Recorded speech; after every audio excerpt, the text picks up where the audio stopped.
یا انسرٹنٹی کو ڈیل کرتی ہے. تو اس لحاظ سے ریلیجن یا اسپرچویلٹی اور سائنس میں ابھی کافی حد تک کنورجنس آ گئی ہے. تو اب جو دلائل ہیں خدا تعالیٰ کی ہستی کے بارے میں جدید سائنس کے، وہ میں آپ کو مختصر بتاتا ہوں. میں نے اپنی کتاب میں اسے ڈیٹیل میں لکھا ہے. اس میں جو کو انسیڈنسز ہے، جو کو انسیڈنسز ان کو کہتے ہیں سائنس میں، وہ میں نے تو کوئی 37-38 سے زیادہ لکھے ہیں، اور سائنٹسٹ تو کہتے ہیں کہ 200 سے زیادہ ہیں جو بالکل کلیئر ہیں. لیکن میں آپ کو 3-4-5 بتا دوں گا ایک علامتی طور پہ. اب مثال کے طور پہ اگر کائنات کی تخلیق کے وقت یعنی بگ بینگ کے وقت جو نیوکلیئر فورس ہے جو ایٹم کے نیوکلیس کو آپس میں جوڑتی ہے، پروٹون اور نیوٹران کو، اگر وہ ذرا سی بھی زیادہ ہوتی تو یہ کائنات اس طرح نہ ہوتی جیسی ہے، اور اس لیے ہیومن لائف یا ہیومن کانشیسنس کا ظہور بالکل بھی نہ ہو سکتا. اسی طرح ویک فورس جو ہے، اسٹرانگ فورس کے برعکس ویک فورس، اگر وہ ذرا سی بھی کم یا زیادہ ہوتی، جتنی مقدار اس کی ہے اس سے ذرا سے بھی کم یا زیادہ ہوتی کسی بھی سٹیج پہ، تو اس سے جو ہائیڈروجن ہیلیم میں کنورٹ ہوتی ہے وہ ہیلیم نہ بنتی. تو ہیلیم آپ کو پتہ ہے کہ جو سب سے پہلے جو ایلیمنٹ بنتا ہے کائنات میں وہ ہائیڈروجن ہے، ایک ایٹم جس کا ہے، اور اس کے بعد سیکنڈ ایلیمنٹ ہیلیم ہے.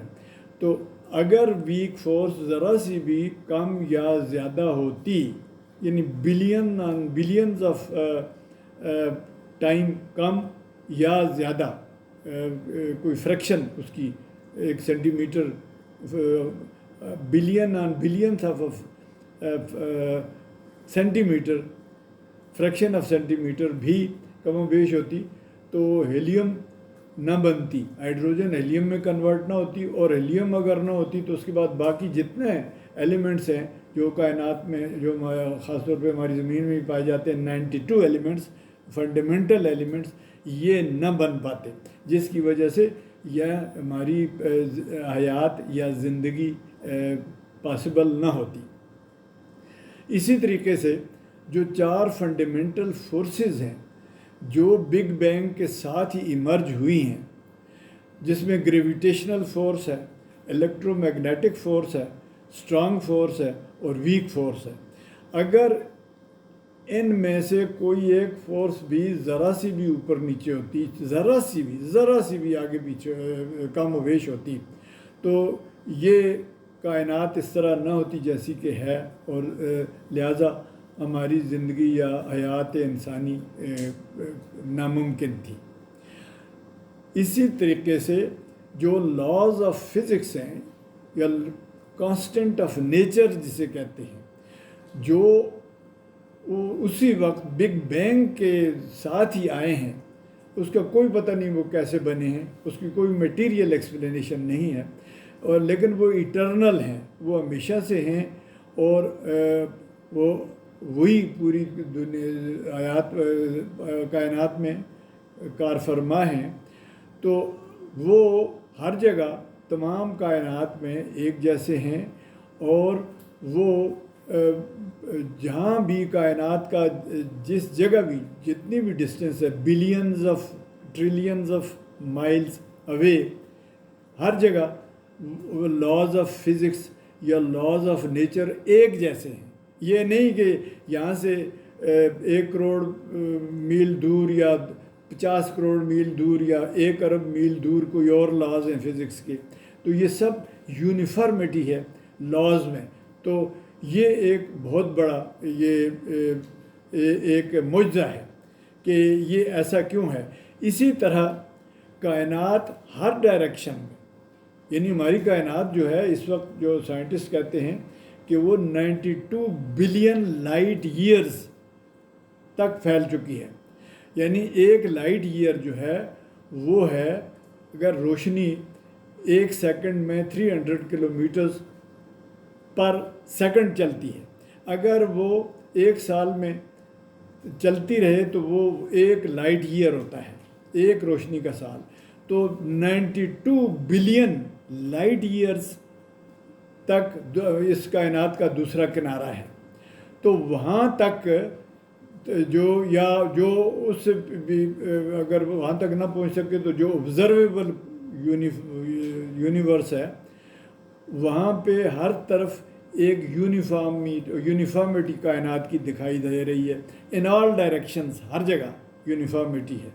اور کائنات کا ٹیمپریچر جو ہے وہ ساری کائنات میں ہر جگہ ایک جیسا ہے. یعنی یہاں جس وقت ہم یہاں پہ ہیں جس کونے میں کائنات کے جس کونے میں اور بلینز آف لائٹ ایئرز اوے بھی کائنات کا ٹیمپریچر ایک جیسا ہے.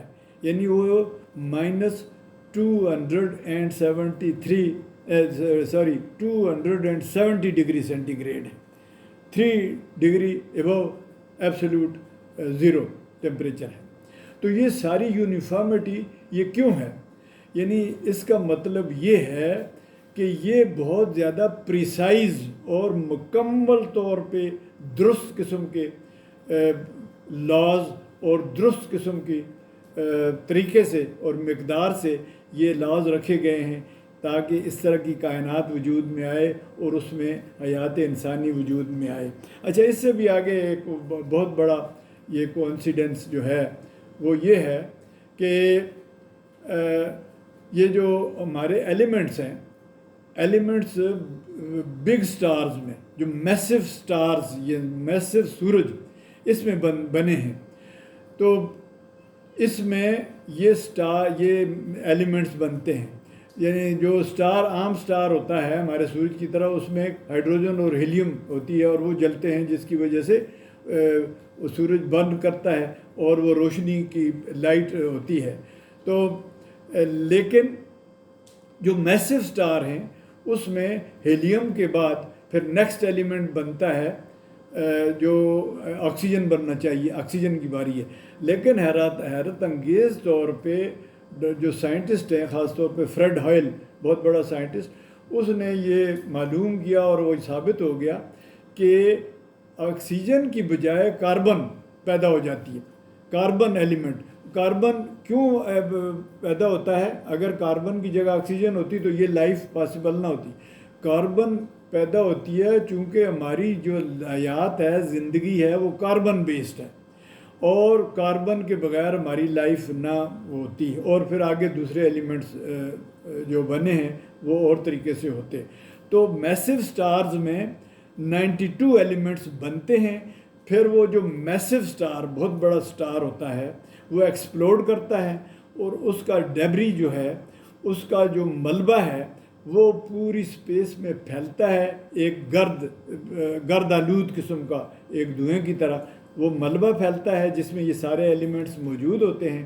اور پھر وہ کشش ثقل یا گریویٹیشنل پل کی وجہ سے وہ اسی دھوئیں سے, اسی سٹار کے ملبے سے یا دھوئیں سے یا ڈسٹ سے کہیں وہ چھوٹے سٹار بنتے ہیں اور پھر اس کے پلینٹس بنتی ہیں. ہماری پلینٹس جس طرح جب ہماری پلینٹ ہے اس طرح کی پلینٹس بنتی ہیں over a period of billions of years.